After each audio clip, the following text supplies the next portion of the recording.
Welcome back to Horsemanship 101 again. Not long ago, somebody posted one of my videos on Facebook, and it was one that I'd done recently about how you get a horse to stand still for trimming and what I do just prior to trimming to help facilitate that. And they said, well, somebody made a comment, and what they said was, that's good, but I'd like to see you do that with a jumpy, nervous horse. Well, unfortunately, that's probably never going to happen. There's a couple of reasons for that. One, I'm the one using the camera. I'm a one-man show here. I work alone, and the camera's in my hand. So if I do, in fact, have a jumpy, nervous horse to work with, it's going to get my undivided attention. I'm not going to be playing with the camera. And by the time it settles down and it's safe for me to actually pick up a camera, well, there's not much to show you. So the transformation, as much as I would like to actually have that video, you're probably not going to get to see that. But, there's a few other reasons too. But I can do the next best thing, and I can kind of teach you how to have a calm horse. Because, see, all three of these here, none of them are calm. Well, not horrible. This one wasn't actually super jumpy, but she was extremely wary of humans. That one there, quite jumpy and nervous. So was that one. And as you can see, they're pretty mellow now. And, how I achieved that is a two-part thing. And I've talked about both of these in the past. And it's a combination of leadership and focus. Now, a lot of you, if you don't believe in leadership or don't like the concept or even don't understand it, well, if you don't understand it, I would encourage you to go back and watch. I did 3 videos in a row on the subject of leadership, which unfortunately very few people watch, considering the importance of good leadership. But if you want to understand more, go back and watch those ones. And if you don't believe in leadership at all, well, I'm sorry, I can't help you. But the two of those things, leadership and focus, go together. First, you want to be the leader, because horses need good leaders, and a good leader makes them feel safe, and it makes them feel secure and calm and relaxed, and you no longer have a nervous, jumpy horse. And unfortunately, though, sometimes they'll start gawking around and thinking about every other sound and noise around them, and they'll start getting worried again. So you want to get them focused back on you, the leader, because then they're all of a sudden calm again. Cute little horsey here. Oh, he's got a little nose right by me. She's a sweetheart. But, those are the two elements. First, you want to be a good leader. Then you want to keep the horse focused on the leader. And then your horse will remain calm. Now, how long that actually takes can vary quite a bit. Now, depending on the horse. I had one I was working with a few years ago. And quite literally within about 15, 30 seconds of having the lead in my hand, that horse just transformed. It was absolutely amazing. But that is not the norm. This one's kind of at the other end of the spectrum. When I got her, she was pretty jumpy and nervous. And because of the fact it was the dead of winter, with the weather limiting how much time I can spend with her, because it gets extremely cold here, and with my work schedule and everything, I didn't get to spend a lot of time with her. So it actually took a couple months for her to come around.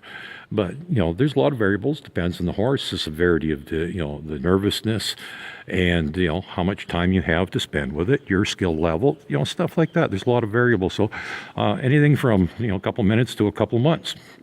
Expect that to happen. But if you want your horse to be calm, if you want your horse to stand still for anything that you're doing, it will do that if it's calm, if it's not worried. If the horse feels the need to move, it's because it's worried.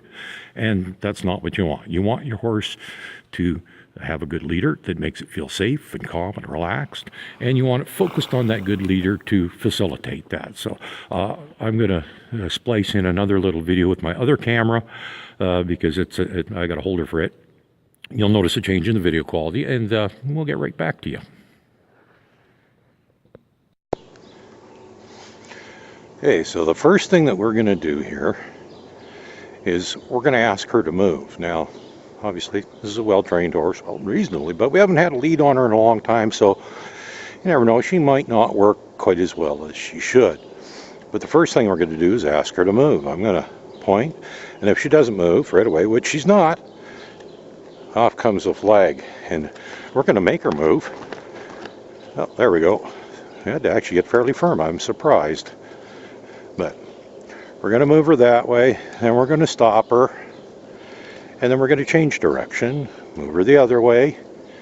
Now this is what you would do if you had a relatively unhandled green horse, or you're restarting it from scratch because it really doesn't know much. And you're going to move it one way, then the other, and have it stop. We might actually have it move a little faster. So once it's walking, we're going to point again and have her pick up speed to a trot. Then we're just going to slow down to a walk and have her stop.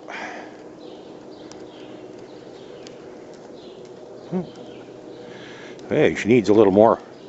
She's not stopping when she should. That's okay.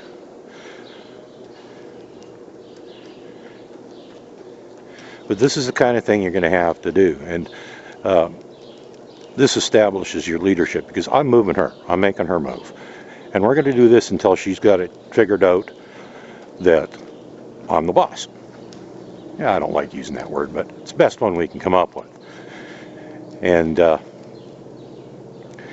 we're going to have her do things like this until my leadership is well established. And then we're going to make sure that she's focused on me. And there's a couple of ways of doing that. One of them is you can make some noise or something to attract her attention whenever they start looking around. This one doesn't do it much anymore, but she used to be constantly looking the other way.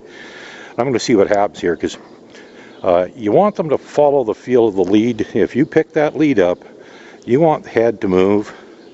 Now she's already responding to it. She's paying attention. If she didn't, and I'm not going to do this because there's no reason for me to be doing it, but I'm going to explain to you what I would do. If she was to say, point her head over the other direction, I would pick up this lead. I'd give her a minute to realize I'm doing that through the feel. And if she didn't, I'd just tighten it up and give it a little bump. Not hard. You don't have to do it hard. Just enough to get their attention, and they'll turn around and look at you.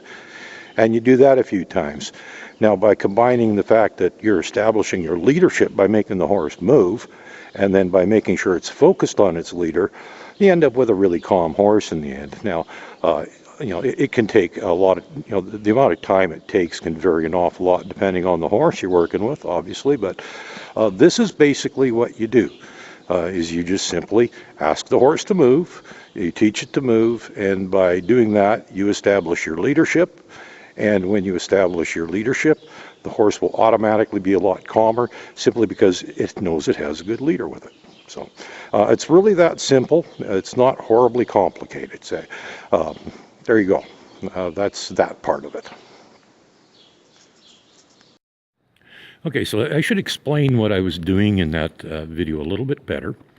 Because, see, horses naturally, whether it's in a wild or domestic situation, the way they determine the hierarchy and who's leader is by who moves who. And so that's exactly what I was doing. I was doing what horses naturally do with one another, is I was making the horse move. That's how I determined my leadership, is by making the horse move. By making the horse move, I became its leader. If I became its leader, all of a sudden it's like, oh, okay, I got nothing to worry about. I got a good leader here now. I'm cool. I don't have to get all freaked out about things. I got somebody that's going to look after me and keep me safe now.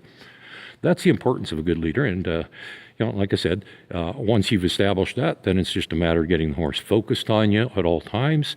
And once it's focused on you, well, guess what? This is what you get. You get a nice mellow horse, and you don't have to worry about things. So, that other video I did about, getting a horse to stand still for trimming, somebody said, how would you, do that with a nervous, jumpy horse? Well, the fact of the matter is, I wouldn't. I wouldn't even be trying to trim the horse. The first thing I would do is get the horse calmed down, then I would trim it. You got to get things in order, because, it's just a matter of, if you're trying to deal with a nervous, jumpy horse and trimming it, chances are you're going to wind up getting hurt. Or, something bad's going to happen, and you don't want that. So this is where it's really important to do things in order. and make sure that the things that you're doing and you're working on are going to contribute to the next step that you're working on, so on and so forth. So it's all about prioritizing, kind of like the grooming safety video I did. Many times people are trying to groom horses that aren't safe to be groomed. It's not so much what they're doing, it's they're doing things in the wrong order. They're trying to groom a horse that they haven't even gotten it to the point where they can groom it safely. These munchkins here, I can do just about anything I want with now. As you can see, they're all over me here.